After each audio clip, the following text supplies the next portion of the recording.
na nilimuita Mheshimiwa Japhet Asunga, atafuatiwa na Mheshimiwa Emmanuel Peter Cherehani. Mheshimiwa Hassan Selemani Mtenga ajiandae. Mheshimiwa Mwenyekiti, nashukuru kwa kunipatia nafasi ili nichangie katika hotuba ya Mheshimiwa Waziri Mkuu. Na nianze kwanza kwa kumshukuru Mwenyezi Mungu kwa kutupa afya njema na kutuwezesha kufika siku hii ya leo.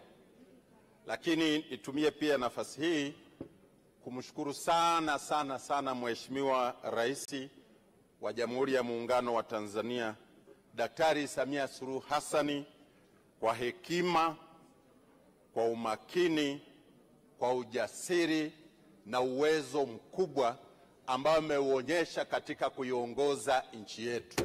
Tunampongeza sana. Na tunampongeza kwa sababu amekuwa na uwezo mkubwa sana wa kutafuta rasilimali, kutafuta fedha. Amekuwa na uwezo mkubwa sana wa kupeleka miradi karibu kila jimbo na kila kata na kila kijiji. Amepeleka miradi mingi sana yenye manufaa kwa nchi yetu. Tunampa hongera kwa kazi nzuri ambayo ameifanyia kazi.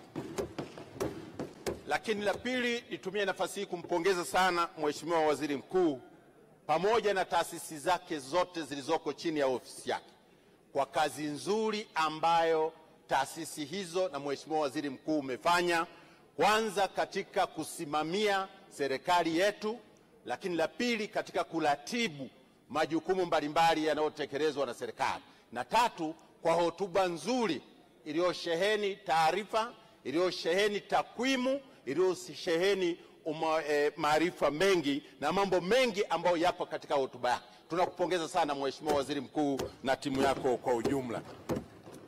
Mheshimiwa Mwenyekiti, tunaipongeza serikali kwa sababu imetekeleza ilani ya Chama cha Mapinduzi karibu kwa zaidi ya 100%.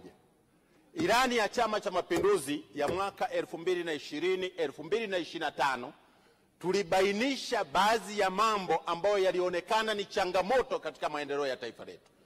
Moja ya changamoto zilizobainishwa ni pamoja na umaskini wa baadhi ya Watanzania, ambapo tuliona karibu 26% ya Watanzania ambao ni robo walikuwa bado wako katika umaskini mkubwa. Lakini tulibainisha pia changamoto ya ajira katika nchi yetu, tukabainisha uwezo mdogo katika kuongeza thamani ya mazao yetu katika maeneo mbalimbali, tukabainisha uzalishaji duni na dhana duni za uzalishaji na mambo mengine ambayo yapo katika ujenzi wa uchumi. Hasa Mheshimiwa Mwenyekiti, mimi napenda nichukue nafasi hii kuipongeza sana serikali ya awamu ya 6 katika swala la ajira. Kutokana na kuona hizi changamoto, tuliweka lengo kwenye ilani, tukasema kwamba tunataka tuhakikishe kwamba katika kipindi hiki tutengeneze ajira zisizopungua milioni 8, na takwimu zinaonyesha, jana kwenye hotuba ya Waziri Mkuu, ajira zilizotengenezwa ni zaidi ya milioni 8 kwenye pande hiyo. Kwa hiyo hii kazi nzuri imefanyika, ndio maana ilani imetekelezwa kwa zaidi ya 100%. Zaidi ya milioni 8 ajira zimetekelezwa. Lakini kutekeleza kwa ajira hizo na miradi mbalimbali, maana yake na umaskini wa Watanzania unazidi kupungua, kwa sababu uwekezaji mkubwa ndio unaosaidia katika kutanzua tatizo hili la umaskini katika nchi yetu.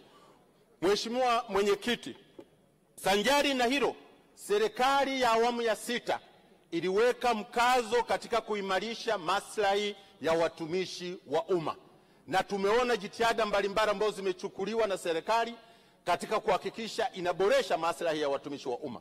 Kwa kweli kazi nzuri imefanyika. Tumeona madaraja ya baadhi ya watumishi yanapanda, nyongeza zinajitokeza na mambo mengine mengi mazuri, ambazo hizi fedha zikipatikana ndio zinaenda kuwekezwa katika maeneo mbalimbali.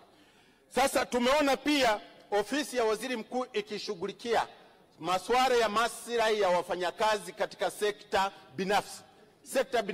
Sekta mbalimbali zilionekana kwamba zina maslahi duni, na serikali imeshughulikia na inaendelea kushughulikia, lakini bado kuna changamoto kwamba wafanyakazi wengi wanaofanya katika sekta binafsi bado maslahi yako duni, na tunaamini serikali itaendelea kuchukua hatua mbalimbali kuhakikisha kwamba inaboresha hayo maeneo, sekta binafsi inaimarika ili iweze kuwa ndio muhimili wa ujenzi wa taifa letu na itoe ajira mbalimbali kwa Watanzania.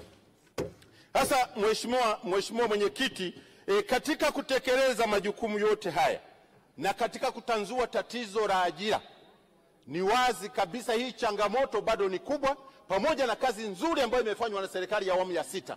Bado ukienda mitaani kuna vijana wengi bado wanahangaika kutafuta ajira, na hii inatupa nafasi kwamba sasa kuna haja ya kukaa chini na kuitafakari na kuona namna ya kuongeza mikakati zaidi ili kusudi tuweze kutatua tatizo la ajira. Sasa hivi Mheshimiwa Mwenyekiti, utaona vijana wengi sana wanahangaika. Ikitangazwa ajira, wanaoomba ni wengi kupitiliza, wanaohangaika huko mitaani ni wengi.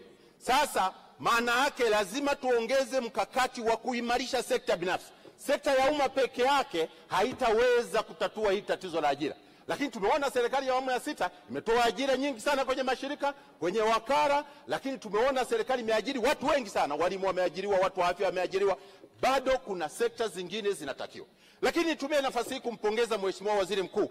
Baada ya kuliona hili tatizo, wameanzisha utaratibu wa kuhakikisha vijana wanaohitimu katika vyuo vikuu na vyuo vingine waende katika vyuo vya VETA ili waweze kupata maarifa ya kuweza kujiajiri. Hii hatua ni nzuri sana katika kuleta maendeleo. Mheshimiwa Waziri Mkuu, tunakupongeza sana kwa hili, na mimi nawaomba waheshimiwa wabunge tumuunge mkono kwa kuhamasisha vijana wetu waende kwenye vyuo vya VETA wakapate maarifa ili waweze kuchangia katika ujenzi wa taifa letu. Hii ni hatua madhubuti ya kukabiliana na changamoto ya ajira hapa nchini.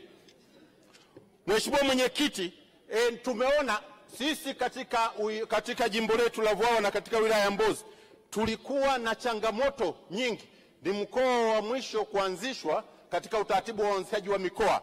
Tumeanzisha mkoa wa Songwe, lakini tulikuwa hatuna vyuo vyovyote vinavyoweza kusaidia kuwapa maarifa na ujuzi na elimu vijana wetu. Sasa hivi serikali ya awamu ya 6 imeanza ujenzi wa vyuo katika mkoa wa Songwe. Chuo cha VETA kinajengwa, chuo cha walemavu kinajengwa. Kwa kweli tunawapongeza sana. Na Mheshimiwa Waziri Mkuu, pale wilaya ya Mbozi kwenye eneo la Sasanda kulikuwa na kambi ya vijana ambayo ina ekari zaidi ya 700. Ile kambi bado tunaweza tukaweka mkakati na ikatumika katika kuandaa vijana kuweza kushiriki katika uchumi wa nchi hii. Ekari 700 ni nyingi, zinaweza zikazalisha zikaongeza. Tunaweza tukajenga hata vyuo vingine vikajengwa pale na vikaweza kuajiri hawa vijana wengi ambao wanakosa maarifa na ujuzi wa kuendeleza. Kwa hiyo tunashukuru sana serikali kwa ujenzi wa hivi vyuo, lakini chuo cha afya najua kiko mbioni, wametangazia kwamba kinakuja. Lakini zaidi ya hapo tumeona miradi kama ya barabara mbalimbali zimejengwa. Tunaona barabara ya kutoka njia panda ya Yura kwenda paka Idiwiri kilomita 21 wanajenga wanawake wa Tanzania. Barabara imechaguliwa, wanawake wa Tanzania ndio wanaenda kujenga ili kuwajengea uwezo kiuchumi. Ni hatua nzuri sana, na barabara hizi zinapojengwa, Mheshimiwa Mwenyekiti, ndio zinafungua uchumi, zinafanya kwamba sasa kila mahali paweze kufikika, mazao ya wananchi yaweze kwenda sokoni, na hapo ndio uchumi unakuwa, na ajira mbalimbali zinatengenezwa kwa wale wote wanaoenda kufanya kazi. Kwa hiyo hili ni jambo zuri sana. Lakini tumeona vituo vya afya vimefunguliwa, vimejengwa katika maeneo mengi, na mimi naipongeza serikali, imejenga vituo vya afya kwetu vizuri. Vituo zaidi ya 4 vimejengwa katika kipindi hiki. Sasa hivi tunapambana katika kuhakikisha tunapata watumishi wa kutosha na vifaa vya maabara, vifaa vya tiba, ili viweze vile vituo kuweza kutoa huduma zile ambazo tulikuwa tunakusudia. Ni kazi nzuri. Zote hizo ni ajira kwa ajili ya kukabiliana na tatizo la ajira hapa nchini na kwa ajili ya kupunguza umaskini wa Watanzania. Lakini tumeona miradi ya maji mingi ambayo imetekelezwa katika maeneo mbalimbali. Tumeona mradi wa maji wa kutoka Iromba unakuja mpaka Vwawa, mradi wa maji kutoka kule Momba unakwenda mpaka Tunduma, unakuja mpaka Vwawa mpaka Mlowo. Lakini tumeona pia soko la mazao, stendi ya mkoa, magara ya NFRA yanajengwa. Zote hizi ni jitihada za serikali ya awamu ya 6 katika kutanzua umaskini, katika kukabiliana na ajira, katika kujenga uchumi mpana, uchumi mkubwa na kutatua matatizo ya nchi yetu. Mheshimiwa Mwenyekiti, kwa kazi nzuri hii tunaunga mkono hoja na tutaendelea kuiunga mkono serikali ya awamu ya 6 ili tuweze kupata ushindi mkubwa, na nahakikisha kabisa kwamba mwaka 25 ushindi ni mkubwa. Mungu aibariki, naunga mkono hoja. Asante sana Mheshimiwa Asunga. Nilishamwita Mheshimiwa Emmanuel Peter Cherehani.